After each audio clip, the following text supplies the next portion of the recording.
시청자 여러분 안녕하십니까? 경제부동산의 김동수입니다. 이 시간에는요, 유언의 방식과 그리고 특히 자필증서에 의한 유언장 작성하는 그런 방법, 그리고 상속세 및 증여세법에서 나오는 내용 중 상속세 비과세에 대해서 자세하게 알아보는 시간을 갖도록 하겠습니다. 여러분, 유언에 대한 내용은 민법, 상속법에서 나오지요. 그런데 이 유언에 대한 내용은 5가지로 구분이 됩니다. 먼저 유언에 대한 총칙, 내용이 상당히 방대합니다. 그리고 유언에 대한 방식이 무엇이냐, 그리고 유언에 대한 효력, 그리고 유언에 대한 집행과, 그리고 마지막에 유언에 대한 철회로, 이렇게 크게 5가지로 구분되고 있는데요.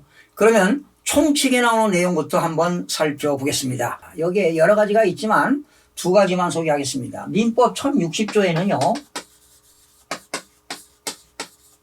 유언에 대한 요식성이 나옵니다. 자, 이 말은 민법에서, 법에서 정하는 유언만 인정하겠다는 겁니다. 법조문 한번 읽어보겠습니다. 유언은 본법에 정하는 방식에 의하지 아니하면 효력이 생기지 않는다. 바로 이 이야기는 유언은 민법에서 정하고 있는 방식에 의해서만 이루어진다는 것입니다. 바로 유언은 일정한 방식에 의하여 행하는 상대방이 없는 단독행위로서 의사표시를 말하게 되는 겁니다. 그러니까 바로 요식성이라고 하는 것은 민법에서 정하는 유언만 인정하겠다, 민법에서 정하는 유언이 아니면 인정하지 않겠다, 이런 얘기입니다. 그리고 1061조는요, 1061조는 뭐냐, 유언 정령입니다. 유언은 몇 살부터 할 수 있느냐? 유언은 만 17세 이상부터 유언을 하도록 되어 있고, 만 17세 미만은 유언을 할 수가 없습니다. 바로 이렇게 유언을 한다는 것은 의사 능력만 있으면 유언을 할 수 있는 것으로 민법에서는 허용하고 있습니다. 그리고 만 17세 이상이면 사리 분별 능력이 있지 않습니까? 그리고 만 17세 이상이면 의사 능력이 있다고 보아서 만 17세를 유언의 정령으로 보고 있습니다. 이렇게 해서 총칙 내용이 방대하지만 이 2가지만 소개해 드리겠고요. 자, 이제 유언의 방식을 소개하겠습니다. 유언의 방식. 이 유언의 방식은요, 1065조에 보시게 되면은 바로 유언의 보통 방식이 나옵니다. 유언의 보통 방식입니다. 그러니까 법으로 정해졌습니다. 이렇게 유언은 5가지가 있습니다. 5종으로 되어 있어요.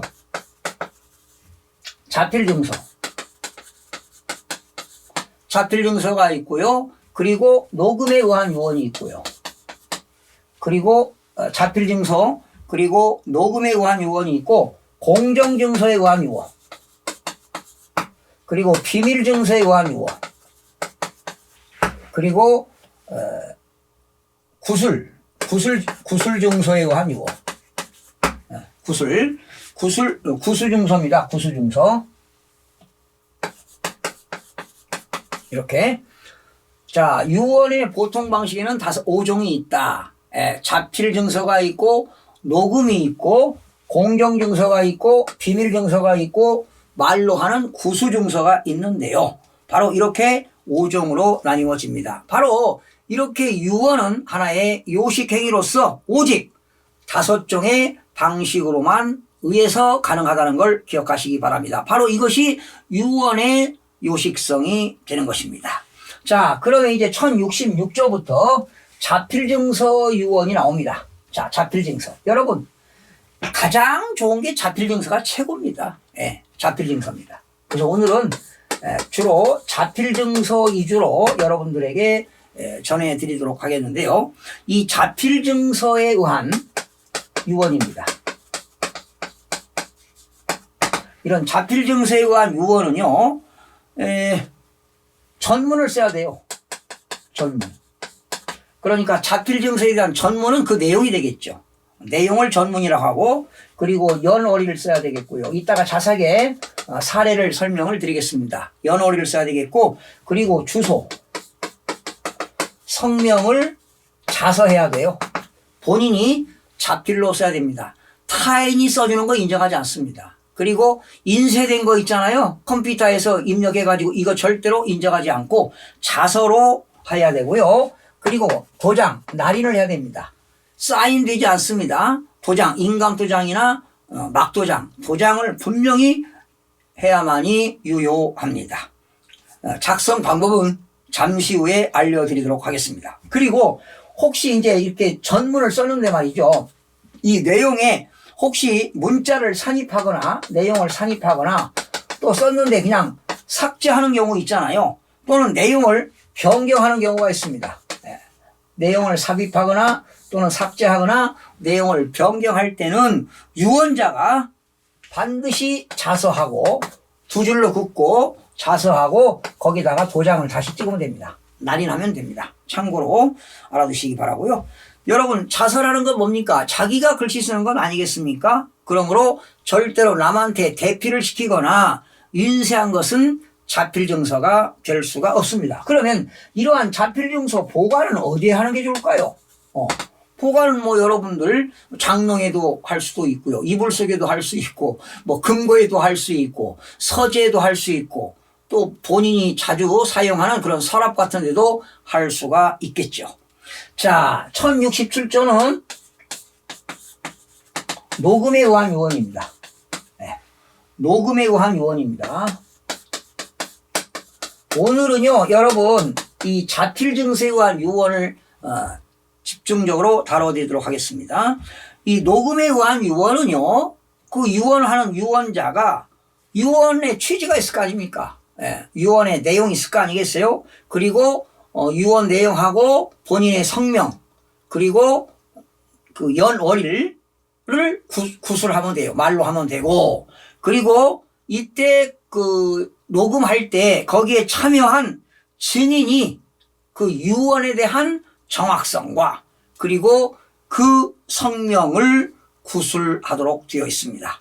바로 녹음의 유언은요, 녹음하는 것은 문자를 쓸 수 없는 사람도 글을 모르는 사람도 유언을 할 수가 있다는 것이죠. 즉 유언자의 생존 시에 육성이 사후에도 죽고 나서도 그대로 녹음에 의한 유언이 보존된다는 장점이 있지만, 그러나 녹음에 의한 유언은 보관이 소홀하면, 반드시 소홀하게 되면 녹음 내용이 소멸될 염려가 있다는 단점도 있다는 내용이 되겠습니다. 그리고 1068조는 공정증서에 의한 유언입니다. 공정증서. 세 번째, 공정증서에 대한 유언입니다. 공정증서에 의한 유언은 뭐냐? 공정사무실에 가서 공증 쓰는 거 아니겠습니까? 공증인으로부터. 공정증서에 의한은 유언자가 이거는 증인이 두 사람이 있어야 돼요. 증인 두 사람이 참여해서 공증인 면전에서 유언의 취지를 구수 말로 하고, 공증인이 이거를 필기 낭독하여 유언자와 증인이 그 정확함을 승인한 후에 각각 서명하고 기명 날인을 하게 되는 겁니다. 바로 공정증서에 의한 유언은 공증인이 관여하기 때문에 유언의 존재와 그 내용에 대한 정확성은 보장된다고 볼 수가 있어요. 그러나 유언의 내용이 타인에게 누설되기 쉽고 비용이 든다는 단점도 있습니다. 이런 것들이 참고로 그냥 알아두시고요. 그리고 1069조에는 비밀증서에 의한 유언입니다. 비밀증서에 의한 유언, 비밀증서입니다. 이렇게 나와 있어요. 비밀증서에 의한 유언은 유언자가 필자의 성명을 기입한 후 증서를 엄목 날인하는 겁니다. 엄복날인. 예. 비밀, 말 그대로 비밀증서니까 엄복날인하고 두 사람 이상의 증인이 있어야 돼요. 예. 아까 공정증서에 의한 유언도 두 사람 이상의 증인이 있어야 되겠지만 비밀증서에 의한 것도 두 사람 이상의 증인이 있어야 된다는 것입니다. 그리고 두 사람 이상이 증인이 면전에 제출하여 자기의 유언서임을 표시한 후 봉서 표면에 제출 월일을 기재하고 그리고 유언자와 증인이 각각 역시 서명날인하는 겁니다. 유언하는 사람과 그리고 증인이 각각 서명날인하고 도장을 서명날인 도장을 찍어야 됩니다. 기명날인 해야 된다. 서명 또는 기명날인 해야 된다. 그런데 이 비밀증서는요 5일 이내에 비밀증서는 5일 이내에 공증인 사무소 아니면 법원에 있는 서기에게 제출하여 봉인상에 봉인한 거 있죠? 비밀증서 봉인한 거에 확정일자를 받아야 돼요. 네. 확정일자. 네. 법원에 가서 아니면 공증인 사무소에 가서 이 비밀증서에 대한 그런 확정일자를 봉인상에 받아야만이 효력이 있다는 것입니다.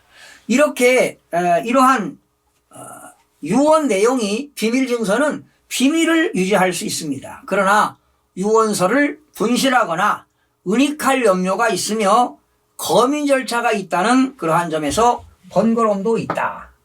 이렇게 비밀증서에 의한 유언은 5일 이내에 공증인 사무소나 아니면 법원 서기한테 가서 제출해서 봉인상에다가 확정일자를 받아야 된다는 것도 알아두시기 바랍니다. 그리고 마지막으로 구수증서입니다. 말로 하는 거죠.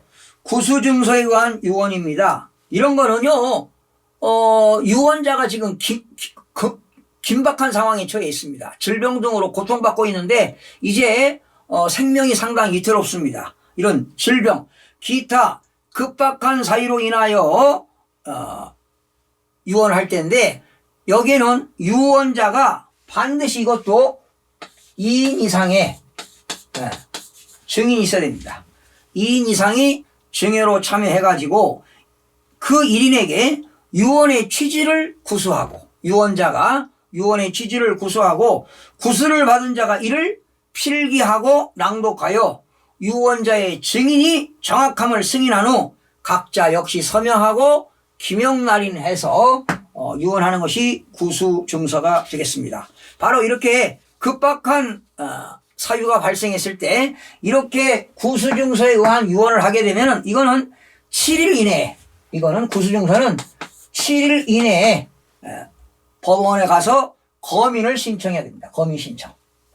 7일 이내에 법원에 가서 검인 신청을 해야 된다.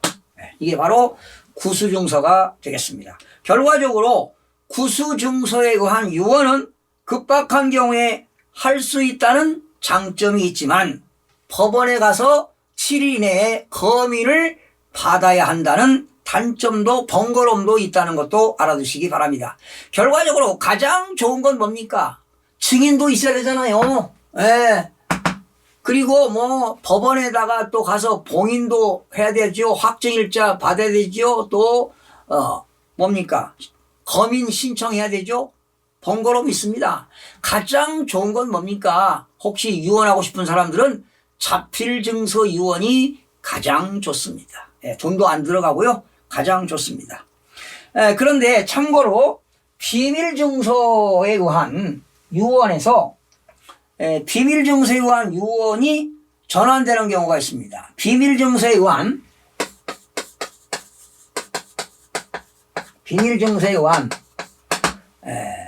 유언의 전환입니다. 전환.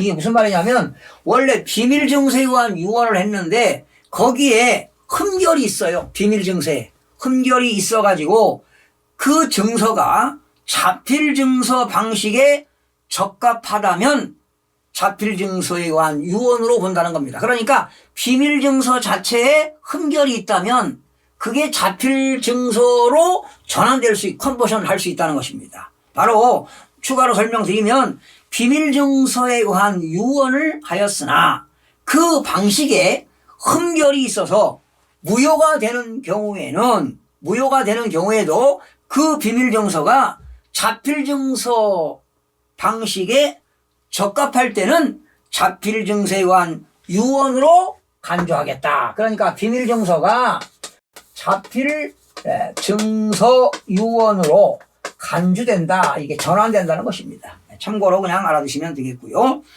그리고 이제 증인이 있잖아요. 뭐 구수증서라든가 비밀증서라든가 이런 것들은 공정증서 이런 것들은 그 증인이 2사람 이상이 필요하잖아요. 그런데 증인의 결격 사유가 있습니다. 아무나 한다는 게 아닙니다.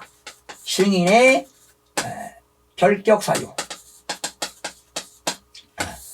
결격 사유가 있는 경우는 누구냐? 미성년자입니다. 미성년자는 증인이 될 수 없고요. 그리고 피성년 후견인.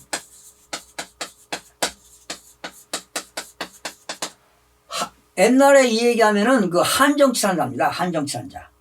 그리고 피한정 후견인. 바로 금치산자입니다. 예. 좀 정신이 좀 나간 사람들 있잖아요. 금치산자. 이런 것들이 용어가 바뀌었는데요. 피성년 후견이나 피한정 후견인은 증인의 결격 사유가 됩니다. 또 유언으로 이익을 받을 사람 그리고 그의 배우자와 직계 혈족들은 증인이 될 수가 없습니다. 다시요. 유언으로 인해서 이익을 받는 사람이나 그리고 배우자 그리고 직계 혈족 가족들은 증인이 될 수가 없다는 것도 참고로 알아두시기 바랍니다. 자, 그러면 이제 유언의 방식까지 공부했고요. 유언의 효력을 한번 살펴보겠습니다. 유언의 효력. 유언의 효력인데요. 그러면 유언의 효력 발생 시기는 언제로 볼 거냐? 유언 효력의 발생 시기는 유언자가 사망해야 되겠죠. 유언자가 유언해놓고 사망할 때로부터 효력이 생긴다. 그러니까 유언자가 유언을 해놓고 죽어야만이 사망해야만이 유언의 효력이 발생 시기가 된다라는 것입니다. 자, 그러면 유언의 집행은 어떻게 될까? 집행. 유언의 집행은 어떻게 되느냐? 자, 유언을 집행하는 것은 유언증서입니다. 여러분, 바로 유언증서에는 뭐가 있냐? 자필증서가 있고요. 그리고 비밀증서가 있어요. 그죠? 자필증서가 있고 비밀증서가 있는데, 그리고 이거 말고도 이제 녹음이 있습니다. 녹음. 그러면 원래 유언에는 5가지가 있지만 자필증서와 비밀증서와 이러한 녹음을 보관한 자, 이런 것들을 보관한 사람들입니다. 보관한 자. 자필증서, 비밀증서라든가 녹음을 보관한 자 또는 이를 발견한 자. 이걸 발견한 사람은 어떻게 되냐? 그 유언자가 사망한 이후에 지체 없이 법원에 제출해서 법원에 제출해가지고 뭘 해야 되느냐? 검인을 청구해야 돼요. 검인을 청구하도록 되어 있습니다. 그러나 법원에 제출해서 검인을 청구하지 않아도 되는 건 뭐냐? 바로 공정증서와 공정증서 있죠? 공정증서와 부수증서는 이거는 검인을 청구할 필요가 없겠습니다. 그러니까 자필증서와 비밀증서와 녹음만 해당한다 이렇게 하시면 되겠습니다. 그러면 참고로 이러한 유언을 집행하는데 그런 유언증서의 개봉 언제입니까? 유언증서의 개봉을 언제 하느냐 하는 겁니다. 개봉은 법원이 봉인된 유언증서를 개봉할 때는 바로 유언자들의 상속받을 사람, 상속인과 그리고 그 대리인, 기타 이해관계인이 참여할 수가 있습니다. 그러니까 유언증서의 개봉은 그 유언자의 상속인 그리고 이해관계인이 있을 때 개봉을 할 수가 있습니다. 마지막으로 유언의 철회입니다. 내용이 좀 유언도 상당히 복잡합니다. 상속법 중에. 자, 유언한 사람은 자기가 유언을 했는데 언제든지 유언을 한 거를 살아있을 때 생전 행위로서 유언의 전부 한 것 전부 유언을 한 전부 내용 전부 또는 일부를 뭐 할 수 있다. 처리할 수 있다는 것입니다. 유언자는 그 유언을 처리할 권리를 포기하지 못한다. 바로 이 말은 유언을 한 자는 새로이 유언을 할 수도 있고 또 그건 죽기 전에 생전 행위로서 그 유언의 전부 또는 일부를 처리할 수 있다는 겁니다.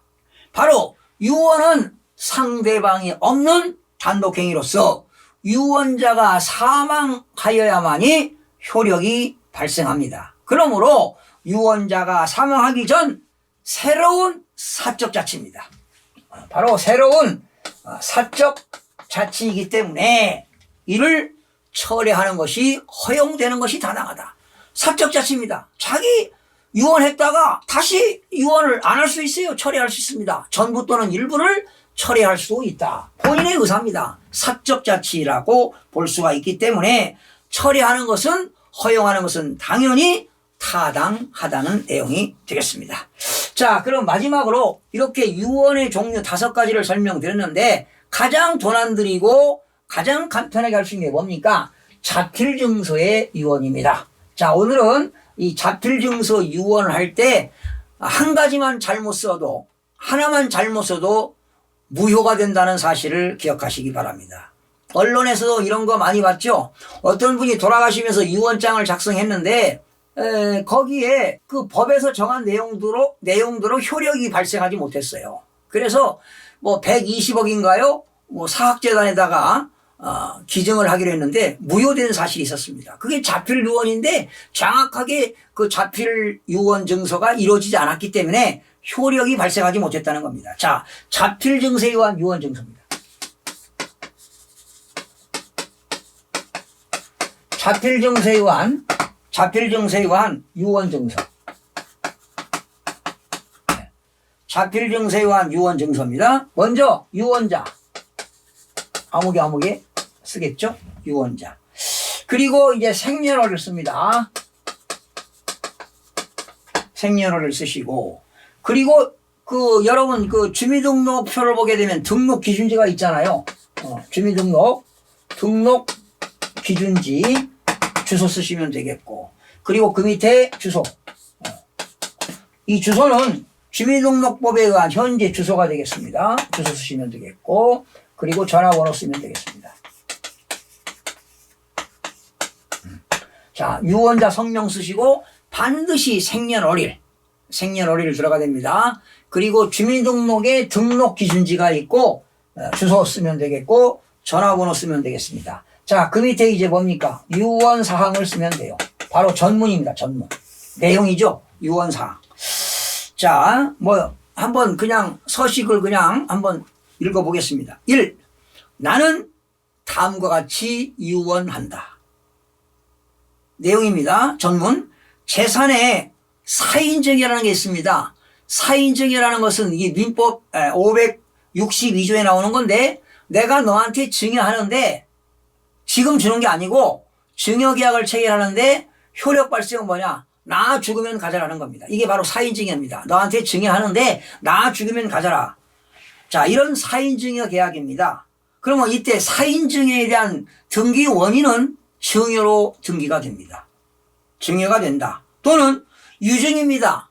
유증이라는 건 유언상속입니다. 이건 민법 1073조로서 유증은 단독행위입니다.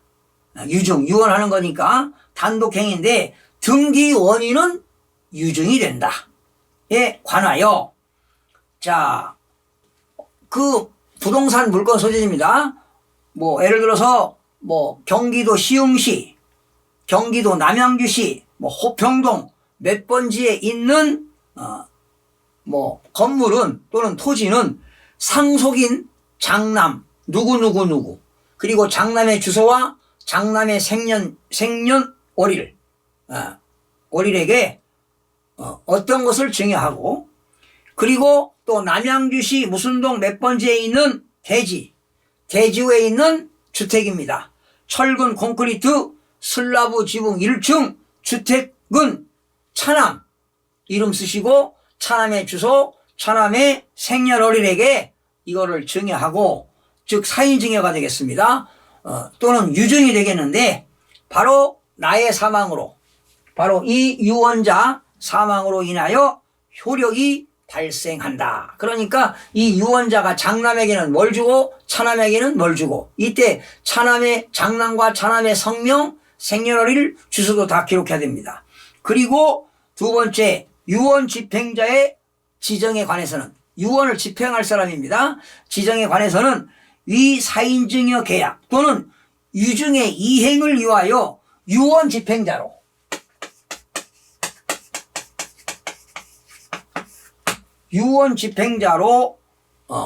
누구누구를 지정하겠다는 겁니다. 그리고 유언 집행자의 생년월일, 이름, 주소, 유언 집행자의 성명, 그리고 생년월일, 주소, 이런 것들을 이 사람에게 유언 집행자를 지정한다. 뭐 이런 내용들이 바로 되겠습니다. 그리고 마지막에 이제 작성일자를 써야 되겠죠? 작성일자, 그리고 밑에다가 유언자 이렇게 해서 날인, 본인이 써야 됩니다. 무조건 날인, 서명하면 안 됩니다. 도장을 찍어야 돼요. 인감도장이나 아니면 막도장, 분명히 도장을 찍어야 됩니다. 자, 흐름 알겠죠? 그러니까 여기는 중요한 게 뭐냐, 유언자의 생년월일, 성명, 등록기준지, 그리고 주민등록법에 의한 주소, 그리고 전화번호, 그리고 누구에게 어떤 걸 주겠다, 아무개 그 사람의 성명, 생년월일, 주소, 이런 것들을 명확하게 기재하고, 마지막에 작성일자 쓰시고 유언자 이름 쓰시면 바로 이게 자필 증서로서 만점인 내용이 되겠습니다. 하나도 빠지거나 도장을 안 찍고 누군가가 대필한 거 절대로 인정하십니다. 본인이 자서해야 됩니다. 본인이 도장 찍어야 됩니다. 이렇게 하셔서 작성하시면 되겠습니다. 자, 오늘은 이제 민법에 나오는 유언에 대해서 공부했고요. 이제 나머지 시간은 상속세 및 증여세법에서 나오는 비과세를 좀 소개해 드리겠습니다. 자, 지금까지는 민법 공부했고요. 이제는 상속세 및 증여세법. 내용이 방대하죠? 여기서 오늘 상속세 비과세 공부합니다.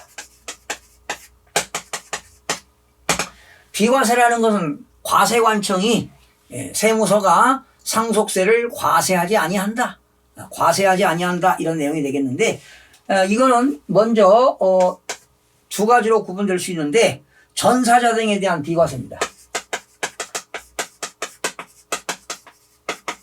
전사자 등에 대한 상속세 비과세. 여러분, 전사자라는 건 전쟁 중에 사망했다는 겁니다. 전쟁 또는 전시 중에 사망을 했다. 공무 수행 중에 사망하거나 이런 얘기입니다. 그러니까 공무 수행을 하는데 전쟁 또는 사변이 일어났어요. 공무 중에 수행을 하다가, 즉 비상사태입니다. 지금 전쟁이 일어났으니까 비상사태 아닙니까?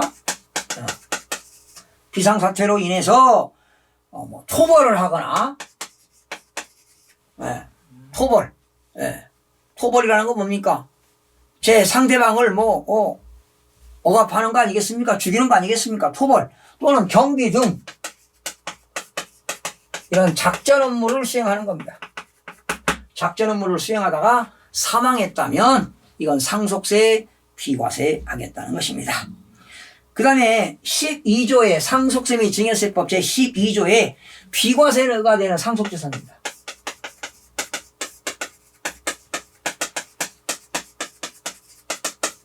비과세, 과세되지 않는 상속재산에는 여러 가지가 있습니다. 한 7가지가 있는데 좀 소개해 드리겠습니다. 먼저 여러분들이 개인이 가지고 있는 재산을 국가 또는 지방자치단체, 공공단체에 유증했다. 네. 여러분들이 국가 또는 지방자치단체, 공공단체에다가 유증한 재산입니다. 여러분 재산 많으면 국가에다 기부할 수 있잖아요. 또 공공단체 있잖아요. 공공단체라고 하는 건 뭐 공공도서관에다가 기증을 했다. 장학기금을 줬다. 또 학교에다가 뭐 줬다. 또 공공박물관에다가 뭘 기증했다. 뭐 이런 것들 다 비과세가 되겠습니다. 두 번째는 문화재 보호법에 따른 국가 지정 문화재 아니면 시도 지정 문화재에 따른 보호구역에 있는 토지로 정하는 토지입니다. 그러니까 문화재 보호법에 의해서 보호구역으로 지정된 토지는 이거는 세금을 받지 않습니다. 상속세를 과세하지 않겠습니다. 그리고 민법 1008조 3에 규정된 대통령으로 정하는 재산인데요. 바로 제사를 주재하는 상속인입니다. 뭐 김해김 씨, 뭐 밀양 박 씨 이런 그 종중을 관리하는 상속인이 있습니다. 바로 분묘 등의 승계입니다.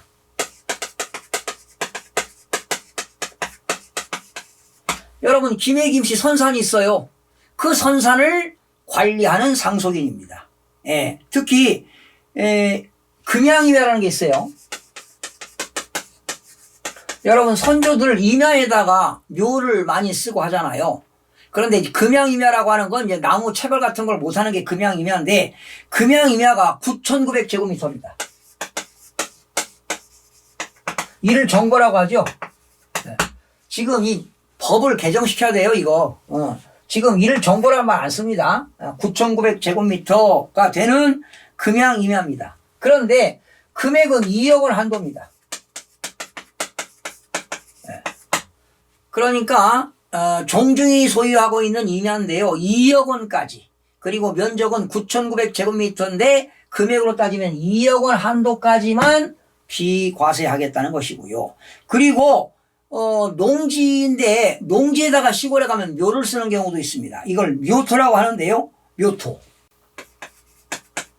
묘토의 농지입니다. 농지인데 면적이 얼마냐? 1980제곱미터입니다. 1980제곱미터. 1980제곱미터 한 660평 정도 될 겁니다. 이내의 그런데 금액은 뭐냐? 1천만 원 한도입니다. 1,000만 원 한도까지만 비과세하겠다는 것. 꼭 알아두시기 바랍니다. 그러니까 제사를 주재하는 상속인이 선조들로부터 내려오는 그런 임야, 종중임야, 묘가 있는 임야는 9,900제곱미터, 농지는 농지인데 묘가 있는 농지는 1980제곱미터까지. 그리고 금액은 2억, 임야는 2억 원, 농지는 1,000만 원까지 비과세한다는 것 기억하시기 바랍니다. 자, 그리고 네 번째는 정당법에 의하여 여러분 개인이 가지고 있는 상속재산을 부모님의 유언이 됐던 본인 스스로가 정당법에 의하여 정당에다가 유증한 재산입니다. 우리나라 정당이 있잖아요. 더불어민주당, 국민의힘, 국민의당 이런 그런 정당에다가 유증한 재산은 상속세를 비과세하겠다는 겁니다. 그리고 다섯 번째는 복지기본법이라는 게 있어요. 근로복지기본법에 의해서 사내 근로복지기금,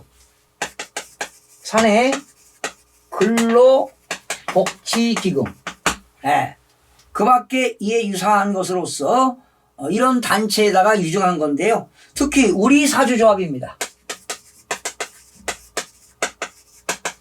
우리 사주조합에다가 기부했다. 아니면 공동근로복지기금,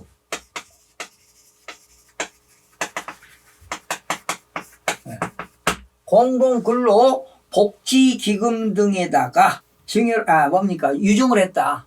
유언했어요. 이런 것들 비과세가 되겠습니다. 그리고 여섯 번째, 사회통념상 인정되는 이재구호금품입니다. 이재구호금품. 그리고 심장병, 어린이 심장병 치료비를 줬다. 치료비. 이런 것들. 아니면 불우한 자를 돕기 위한 유증입니다. 불우한 자. 불우유 돕기, 불우한 자를 돕기 위한 유증. 불우유 돕기로 성금을 냈다. 이것도 비과세가 되겠습니다. 자, 마지막으로 상속받은 재산 중에서 말이죠. 상속인이 신고기간입니다. 연부연납 신청과 허가를 받는 신고기한까지 국가라든가 지방자치단체 또는 공공단체에 증여한 재산입니다.